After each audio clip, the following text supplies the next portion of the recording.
At Howard's birthday party, his crush drew the most embarrassing and weird punishment in the game, publicly confessing her love to the ugliest and most sullen student in the school, inside and outside.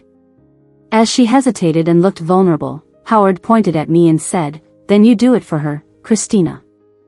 I sliced the cake into pieces, put them on small plates, and carried them out from the kitchen. The game had already started. They didn't even wait for me. I consoled myself. After all, it was Howard's 20th birthday, and everyone who came were his close friends and buddies.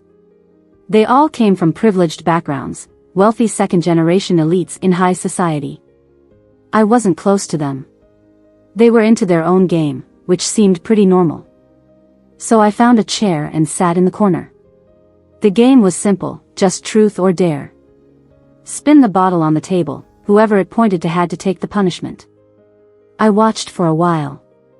It was getting boring. Just as I was about to sneak a piece of cake, the people suddenly got all excited. Finally, it was Tina's turn.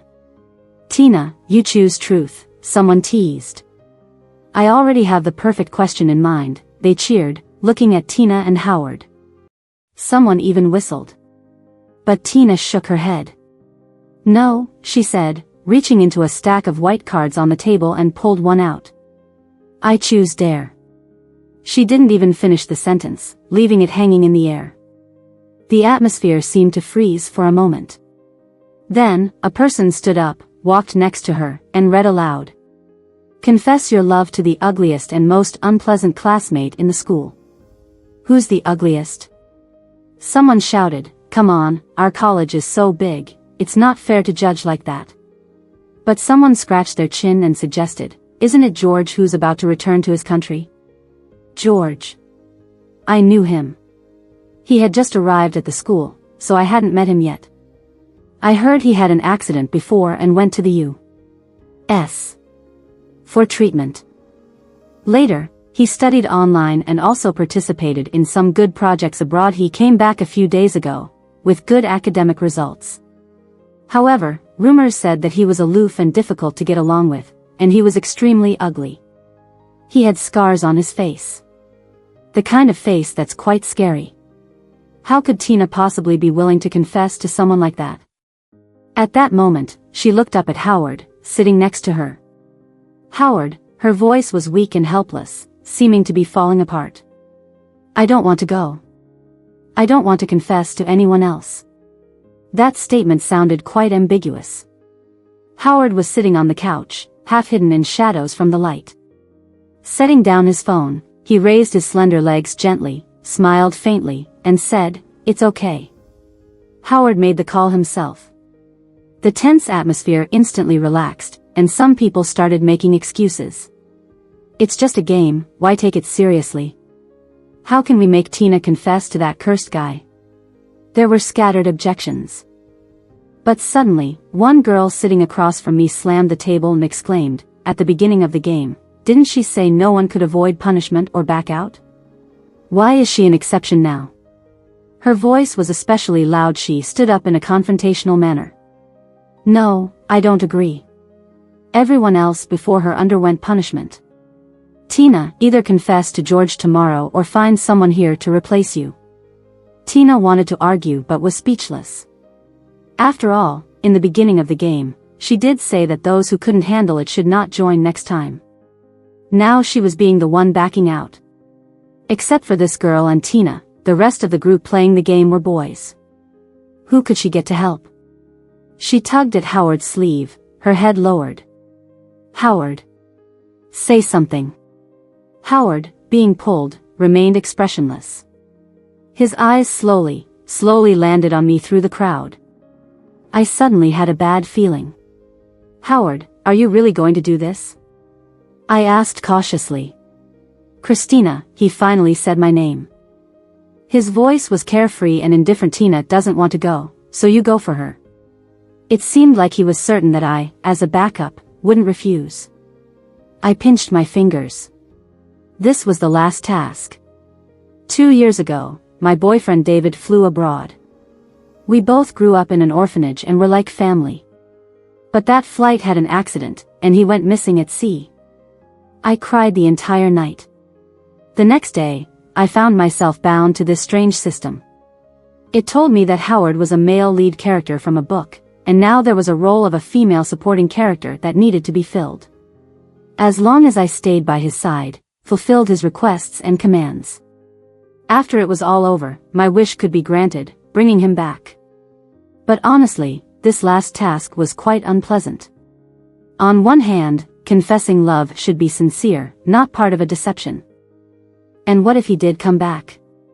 What would he think seeing me confessing to someone else as the first thing? Unfortunately, the system didn't give me the option to refuse, so I had to lift my head and calmly say, what if I don't want to confess either? So? Howard threw the question back at me. It seemed like it didn't matter how I felt. Does it matter what you think? I nodded. After a moment of silence, I slowly stood up. Okay, then I'll go for Tina. As soon as the words left my mouth, the voice of the system rang in my head, the 99th task has begun. If completed, the system would automatically release the relationship between the host and the male lead, Howard. Wishing you great success. Almost simultaneously with the system's voice, Howard replied casually, good luck then. The circle of brothers sitting around began to grin mischievously. Many of them chuckled. Christina, he's so ugly, can you really say it with a straight face? If George agrees, you better not back out. We'll be watching you two date, that's a ruthless idea, someone commented. For 2 years, I've been by Howard's side, unknown and unnoticed. Everyone just sees me as his backup, always at his beck and call, letting him boss me around. Now I even have to help confess someone else's crush. How pathetic. But you know what? At this moment, no one feels more relieved than I do. So, I can calmly listen to their ridicule without changing my expression. Until it seems like they run out of words and I get bored, ready to turn and leave. But then Tina stopped me. Christina. She said, I'm really sorry to bother you, but could you take this? And she handed me something, the birthday gift I had given away, a jar of paper stars. It was actually Howard who had asked me for it. During English class, we watched a movie and there was a scene where the female protagonist folded a paper star and said to the male lead, they say if you give this away, the star will bless us to stay together forever. It was then that Howard leaned in and said, Christina, can you give me a jar of these? This is the 98th request. It may not seem difficult, but those paper stars held a special meaning for me. So, I took it, looking at her askance, just as long as the task is completed, it's fine. Love or not, I didn't want to give in the first place. Alright, maybe I'll need it for confessing tomorrow. I don't believe in all this forever and ever stuff. However, as I said this, Howard suddenly raised his head, lifted his eyelashes, and stared at me intently, as if he was trying to figure out whether I was sincere or not. Unfortunately, after the confession, him and I are no longer involved. That, however, is not deceiving. George's plane arrived early. The teacher informed the group chat. He seemed to have heard some bad rumors in advance, so he added, in the afternoon, there will be a special meeting for the grade level where I will formally introduce George. Our school has a strict code of conduct. We do not want to see any bullying or ostracism here. After the announcement, one of Howard's friends actually created a small group and added me in it. Christina, George is completing his enrollment procedures, are you ready? They said, why not confess during the grade level meeting? I heard he's super ugly, so just endure it for now. It was obvious that this group was just created for the sake of gossip and criticism. These rich kids had their own social circles, and I had never been included in their chats before. This was the first time, specifically for gossip and discussions. Even a few hours later in the afternoon, Tina posted a status update on social media. First grade level meeting, please endure it. She probably thought that by making a big fuss, I wouldn't be able to back out at the last minute. This uproar made everyone excited for the afternoon meeting. Just before class, someone stood up to look down the hallway, then turned back to pass on the message, the teacher is coming. And there's a boy with him dressed in black, quite tall, with a somewhat familiar cold fragrance. Someone called out to me, it was one of Howard's friends, Christina, George is here, go over there. With a start, feeling annoyed, I turned to look. Howard was sitting at the back, seemingly smirking at me. His lips slightly parted as if saying, "You still have the chance to not do it now, Christina." At that bizarre moment, Tina pushed me. I stumbled forward, taking 2 steps, and collided with the boy who had just entered the room. He was wearing a black wool coat, tall and slender, exuding a woody cold fragrance that somehow felt familiar. As the teacher introduced him as the new student who had just returned from overseas, George, a metallic ding sounded in my head, the last sound of the task completion. It wasn't too difficult, just a confession. I planned to apologize sincerely for this deception afterwards, but when I looked up, the words I had prepared got stuck in my throat. I couldn't say them. The person on the other side lowered his gaze, wearing gold-rimmed glasses with a high nose bridge, a small red mole under his right eye. He was back, the person I had been waiting for all along. The reunion felt flustered, confused, brain in a fog, fingers stiff. The teacher stood nearby, curiously looking over. "Christina, what's wrong?" With curious eyes from classmates behind. I knew I must have looked strange right now, but I couldn't hold back my tears. I said, "I've missed you so much." George reached out his hand, gently placed it on the back of my head, nudging me towards him and pulled me into his arms. "I'm sorry I'm late," his voice was as gentle and deep as before. "Christina, do you still like me?" My muffled voice replied, "What do you think?" Relationships don't change that easily, whether you're called George or David. And then, "Congratulations, host, task completed. I wish you a long and happy life with your loved one." The name George spread like wildfire throughout the school. A forum post was opened to denounce who had spread the rumor that the transfer student from abroad was extremely ugly, like a monster. A side profile photo of George was attached, coming out of the library with a shoulder bag under the sunlight, half-shadowed. "Just look at this ugly guy, 99.9% of the boys in this school are unwatchable. Why are the good-looking ones studying finance?" Another post was made about the moment I bumped into George during the grade-level meeting, with a caption suggesting that he was confessed to on the first day and accepted. Love at first sight was never reliable to begin with, especially considering my history of following behind Howard. It just seemed even stranger. Many people commented that we wouldn't last more than a week together. Some even mocked, "George is just with Christina because she looks good. It's just a fling, isn't it? Let's place bets on when Christina will get dumped. I've become immune to these malicious exclusions." After mindlessly scrolling through my phone for a while, I tossed it aside. I don't care. I know better. George wouldn't care about those words either. We grew up together since we were kids, with enough mutual trust. I looked up and gazed at him standing next to me. George was holding my hand, standing outside the convenience store by the library, looking like a child.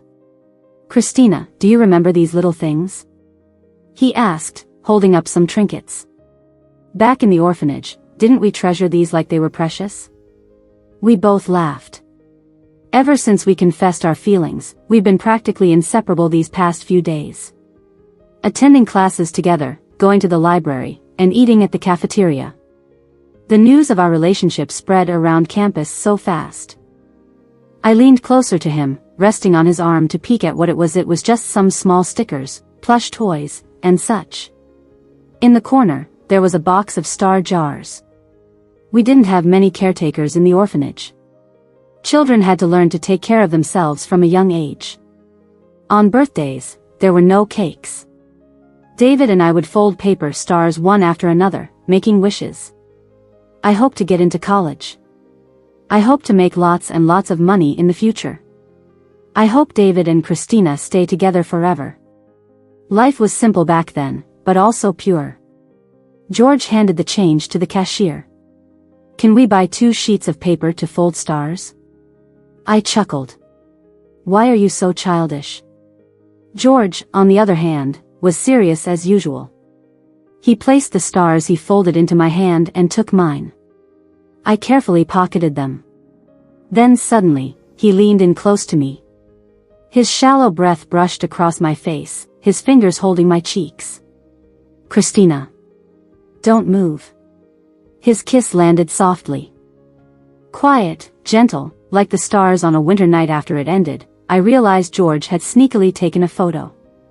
I playfully hit him. What's there to take a picture of? This time, he grinned mischievously.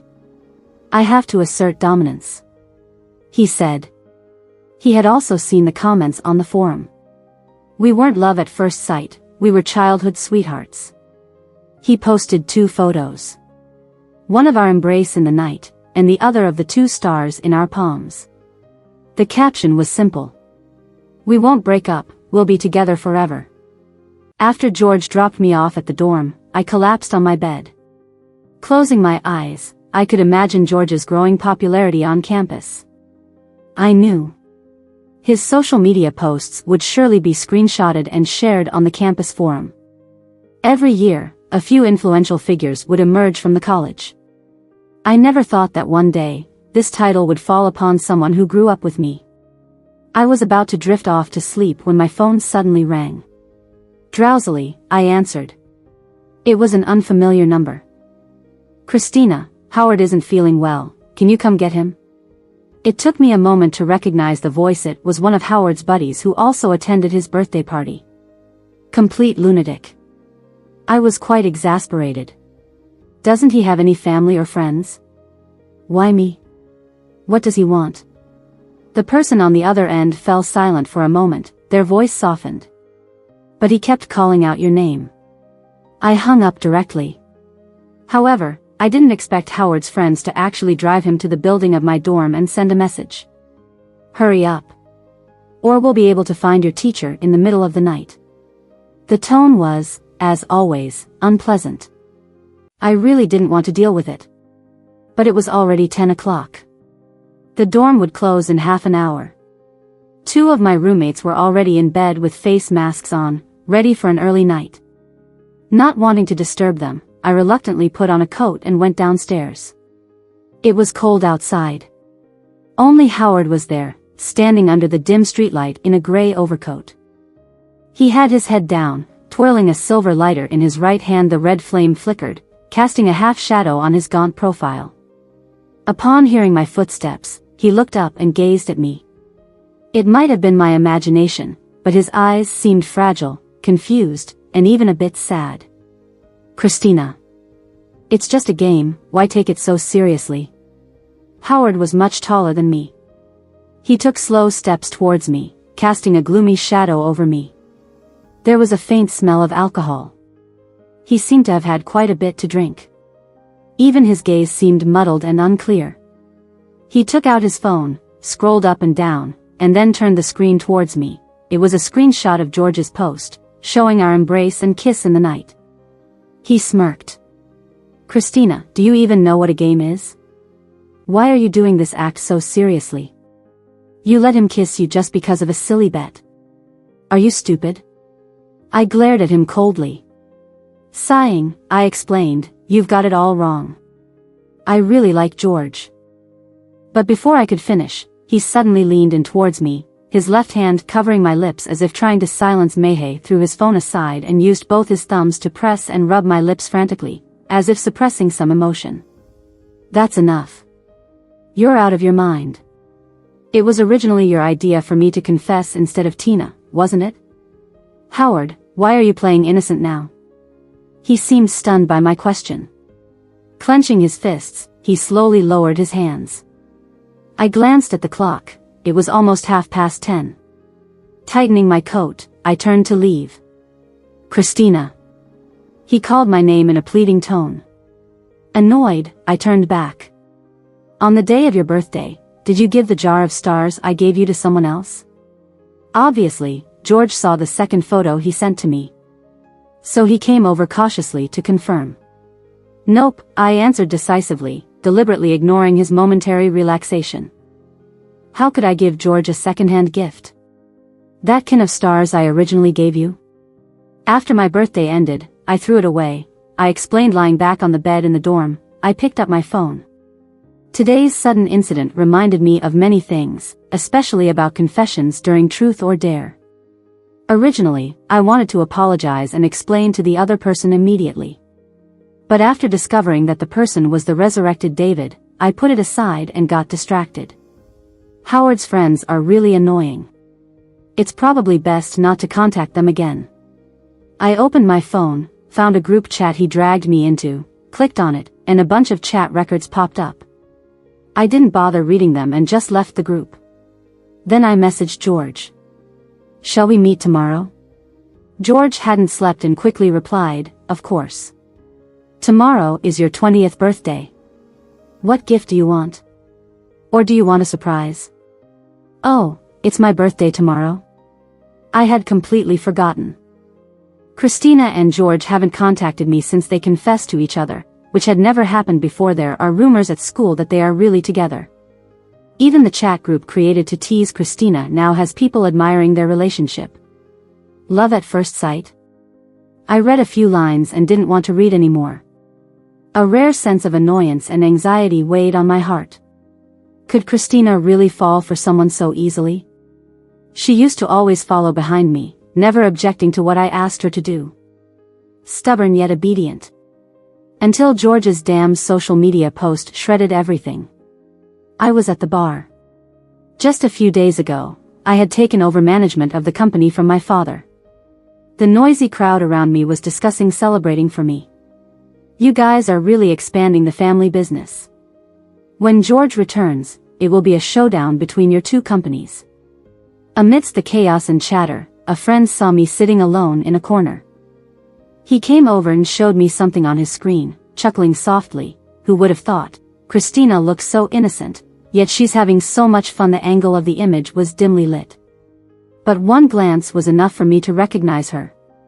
It was Christina, with her head tilted back, long hair cascading, embracing someone. In an instant, it was as if I heard a loud bang, a taut string in my mind finally snapping. My ears rang, and even my fingers trembled uncontrollably. "What is this?" I stood up abruptly, grabbed my friend's collar, and shouted, "What is this?" Many heads turned towards us in the bar. The owner, who knew us, quickly came over to defuse the situation. My friend, looking at me incredulously, eventually shook his head. "Howard, you were the one who got them together, remember?" he said slowly. "You don't regret it now, do you?" I slumped back down, pouring myself another drink. My friend glanced at me, but eventually called Christina. Of course, she didn't come. I chuckled self-deprecatingly. It seemed like she really didn't want me anymore. After some hesitation, my friend comforted me. "Christina seems like a serious girl. She wouldn't fall for someone just because of a face, right?" Suddenly, I rallied. Christina and George had only known each other for a few days. She was probably just trying to spite me. But I still couldn't shake off the unease. After returning from the girls' dormitory, I tossed and turned, trying to learn more about her past. I knew Christina's parents had passed away when she was young, and she grew up in an orphanage in the suburbs, which still existed. So the next morning, I drove there. I met a woman in her 50s who had been working there for over 30 years. When I mentioned Christina's name, she paused for a moment and then said, "You mean her? The girl who got into college 2 years ago?"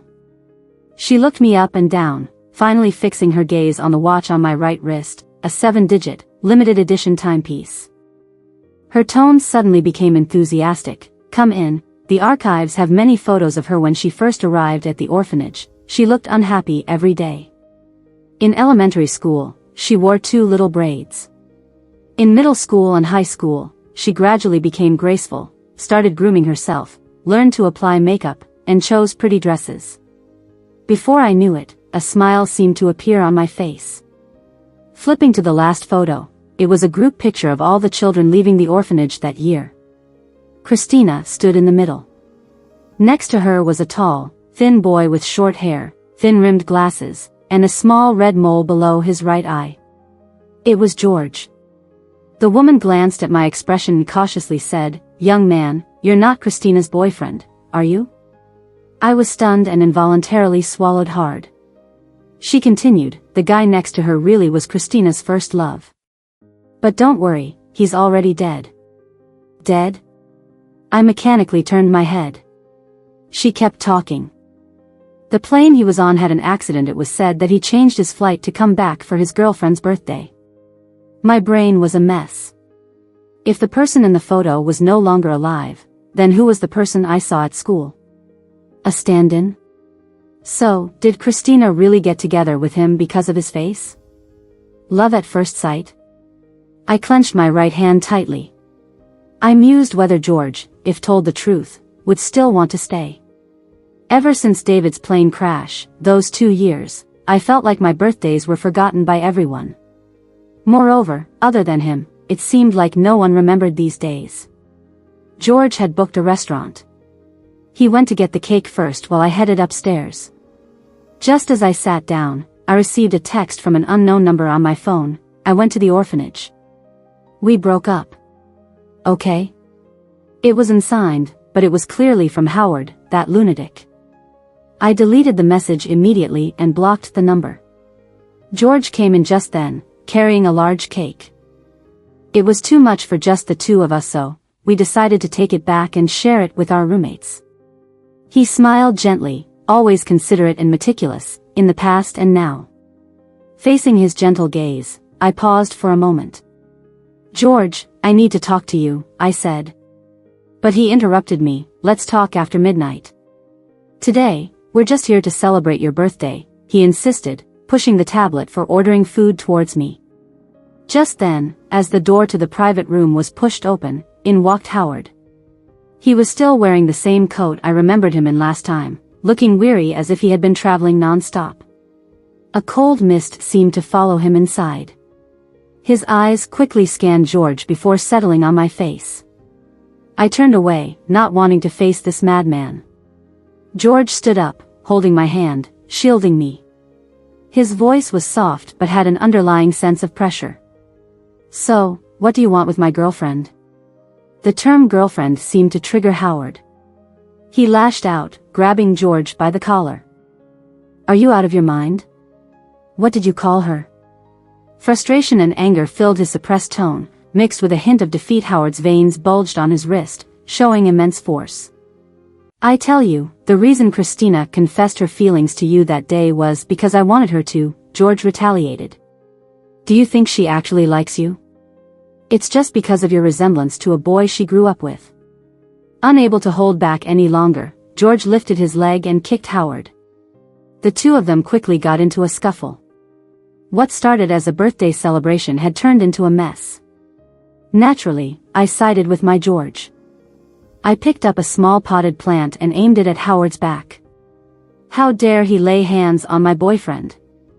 I had wanted to hit him for a long time, and at that moment, Howard seemed frozen. Slowly, he turned to me, looking puzzled and lost. Tears streamed down my face. One by one, without saying a word, George finally broke the silence. "I don't know where you heard those rumors from, but the boy you mentioned, who grew up with Christina, is me. There never was anyone else." Howard abruptly looked up. "What are you saying?" "He's dead." There was a moment of dead silence in the air. I saw George slowly sit back. He took a deep breath and covered his face. "I know. It was Christina who saved me." It's the first time I heard his story from George. After the plane crash, he had fallen into a coma, but there was one fortunate aspect to it. The rescue team used his identification and blood type data to locate his family, who happened to be the most famous directors of a business empire in the city. Surprisingly, Howard's biological parents were the renowned couple who had built an empire from scratch in the city. George nodded. "I read about them in a financial magazine." He stroked my hair gently. "They returned recently, and I want you to meet them. Will you come?" Nervously, I straightened up. "They won't look down on me, will they?" "Of course not." They actually came back to hand over the company to Methy. Lived in a villa in the suburbs, busy with gardening, pet rescue, and preparing a lavish meal when I visited. George's mother kept serving me food, her eyes filled with warmth. "Christina, please eat more. Treat this place as your own home." Home. George held my hand under the table, fingers intertwined, smiling at me. Before graduation, I still lived in the dormitory. George drove me back, and on the table was a new package. My roommates were chatting nearby. Have you heard? Tina got caught cheating on her makeup exam for the major course. Is it true? I always felt she was a bit shifty and fake. The official notification is out. Failing this graduation exam might extend her stay. And her rumored boyfriend, Howard, is leaving the country these days. Rumored boyfriend? It's all been cleared up, it's not true at all. One of them heard a noise and looked up at me. Christina? He said. I went to get a package and happened to see your name on it, so I brought it back. I thanked him and carefully examined the package. The sender's name was only an H. After tossing it back and forth for a while, it didn't seem to contain anything dangerous, so I used a small knife to open it. Inside, a letter fell out. It was a beautiful day. The night breeze blew in through the window, the stars were scattered in the sky, and the bright moon shone. The letter wasn't very long. The first line only had a few words, I'm Howard. The ink was smudged over a large area at the end of the sentence. It seemed like he struggled for a long time before writing the next sentence.